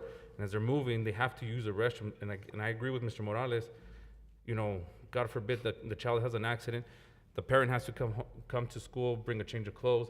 It's embarrassing to the child. This is something that was overlooked, and it shouldn't have been overlooked, period. So this is for our kids. We're talking about two different things, though. I mean, I keep hearing when the kids are out in the field, when the kids are out in the field, when the kids are out in the field. You know, out in the field is one thing. And I know that, I mean, when I sent my kids to school, coaches asked us to let them take water bottles. That's one thing. So water fountain, we all know that water fountains for the last 2.5 years have been completely off limits. So that's not going to fix anything. Water bottles will. Secondly, the restrooms, you know, again, I didn't get an answer to my question. I don't know why we're not going for an RFQ to see what the services are going to cost first.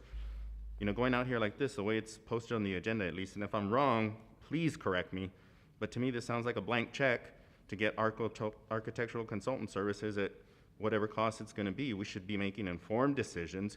We should be asking for an RFQ for these services to see what it's gonna cost. And once we get that, remember, the 2017 bond program was put together by a group of stakeholders, which included the community, it included parents, and you know, we can't look back and see at the time, these buildings are attached to the school. They're not standing out in the middle of, you know, the PE field. They're attached to the school. No, they're not.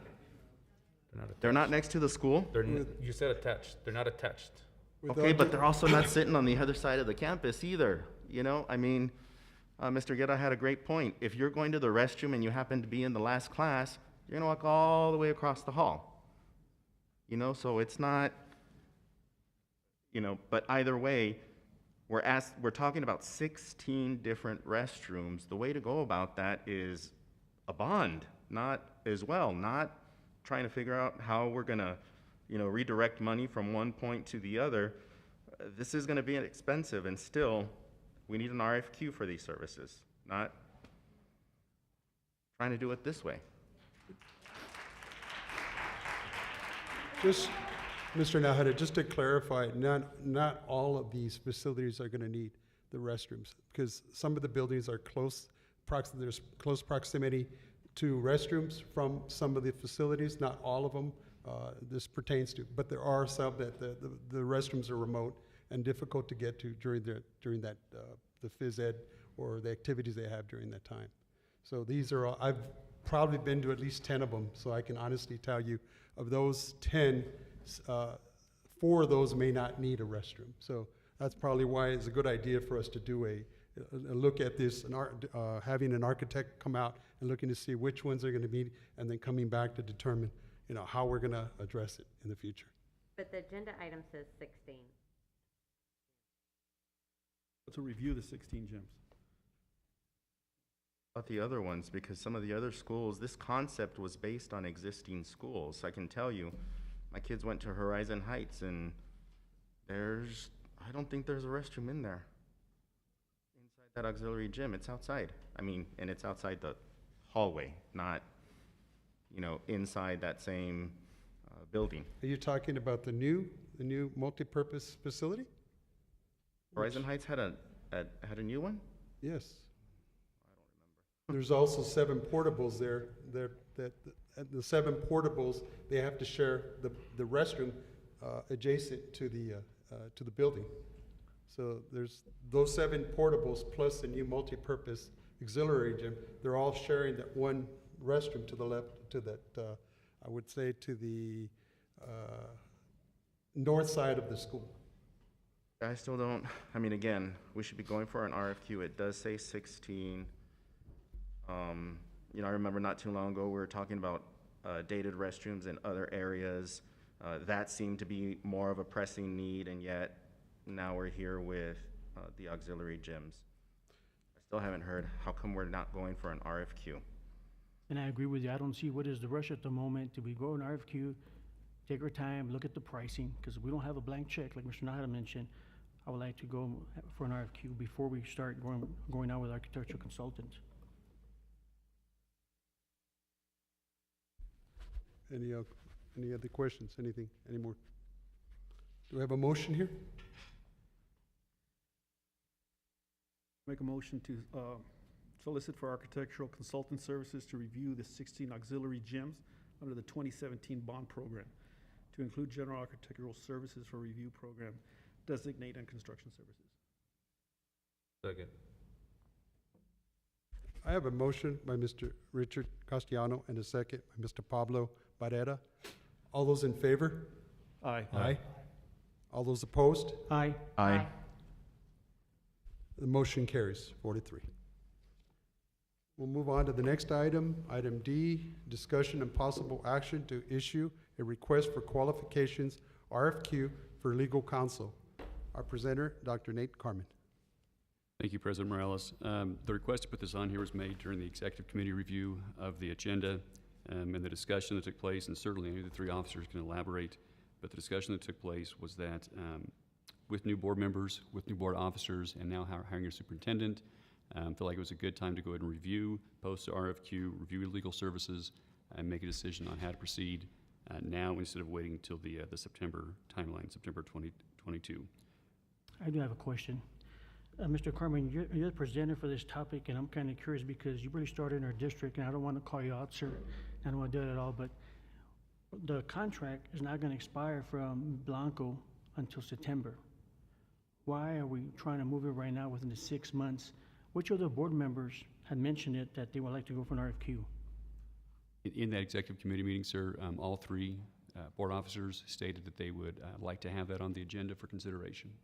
And I believe you also mentioned that Barrera and Castellano, Mena, Morales have called, and you spoke to them individually too as well, and they mentioned about the RFQ as well? They didn't mention the RFQ. They mentioned that they would like to review legal services. Legal services. So we have the four who you spoke to individually, and then we have the executive committee talking about going to legal services. It doesn't sound good. We have 4 board members calling in the superintendent and asking to talk about legal counsel. Then we have the executive team bringing this up. And then we want to move this earlier before September? This doesn't sound good. Mr. Morales? Ms. Nahada? If that has taken place, members of this board have violated the Texas Open Meetings Act. That is a walking quorum. I do have a question that why, since contract is not up until September, why are we looking at this now? It's an option that was available, and so therefore that was a way. But Mr. Blanco's firm has represented our district for many years, and I have never once heard a concern or a complaint from any board member or from any staff member who have dealt with them. So if there are concerns or complaints about the law firm that we've been using for years, I'd like to know what those are, because I didn't know anything about this agenda item until I received it Friday in the Friday packet. I mean, I myself was not aware of it also. And why change legal counsel right now 6 months earlier when we're under investigation with the Texas Rangers? Legal counsel knows what's going on. Why are we trying to move this right now? And why is it that I wasn't aware of this? Ms. Nahada wasn't aware of it. I don't think Mr. Nahada was aware of it. So, once again, we have 4 board members. I could count to 4 people. This is not correct. This is not right. Ms. Nahada said it right. Open meetings was not correct. This is not right. And we keep on doing this, we're gonna have Texas Rangers investigating us also as well. And I don't wanna be a part of that. I'm going to make a correction, Mr. Guerra, and that the executive board met, and there was never a time where 4 different board members met. Sir, have you heard me when I spoke to Dr. Carmen? Dr. Carmen had told me that he spoke to 4 individual board members. Mr. Barrera is one of the board members. She's not on the executive committee. That considers to me a walking quorum. No, sir. But he spoke to him individually. He did not speak to him correct, sir. as a whole. 4 board members are aware of the situation. That's considered walking quorum, Mr. Morales. Robert's rules. But if you guys want to do this, it doesn't sound good that we wait. We should just wait until September. And if you guys will wait till September, we could go off for an RFQ. Why do the changes now? Motion to issue an RFQ for legal counsel. Second. Discussion. Once again, we have to be careful what we're doing. Gentlemen, it was stated out here, we have to be very careful what we're doing. We have a motion by Mr. Richard Castellano and a second by Mr. Pablo Barrera. All those in favor? Aye. Aye. All those opposed? Aye. Aye. The motion carries 4-3. We're going to move to executive session. At this time, we have, this meeting is to be closed for discussion and legal counsel regarding litigation status and possible resolution of HEDA versus Socorro ISD, case number 2020 DC VO 225, discussion with legal counsel regarding the intervention intervention with Public Utility Commission of Texas, BUC, proceeding BUC docket number 52195, SOAH docket number 473-21-2606, application of El Paso Electric Company to change rates to discuss personnel and real estate matters, to consider administrative recommendations for Chief Human Resource Officer, Dean of Instruction, positions at Eastlake High School, Montwood High School, Pebble Hills High School, and the Assistant Principal position at Eastlake High School under Texas Government Code Section 551.071, 551.072, and 551.074. The time is 8:01.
We are back in session. The time is 9:35.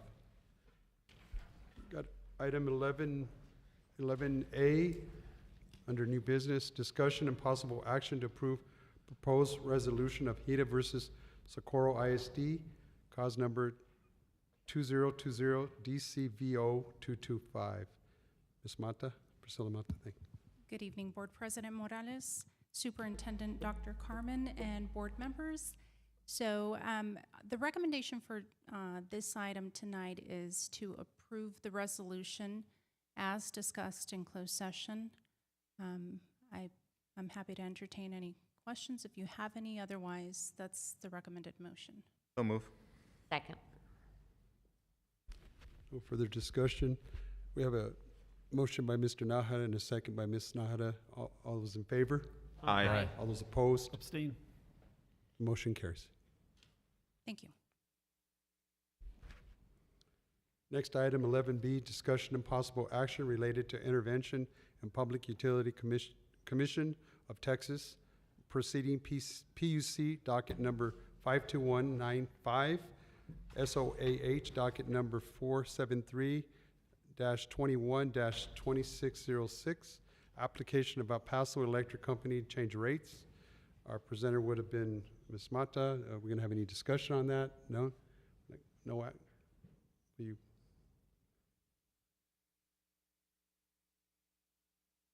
Good evening, Board President. So I have no recommended motions on this matter. I will be reporting back as soon as we have an update on some of the proposed settlement terms for the board, but there's nothing to approve tonight. Thank you. No action will be taken. Thank you. Item 11C, consider approval of administrative recommendations. Dr. Nate Carmen. President Morales and members of the board, administration recommends Hector Madrigal to assume the role and responsibilities as the new Chief of Human Resources Officer. Motion to approve. Second. We have a motion by Mr. Michael Nahara and a second by Mr. Eddie Mena. All those in favor? Aye. All those opposed? Motion carries.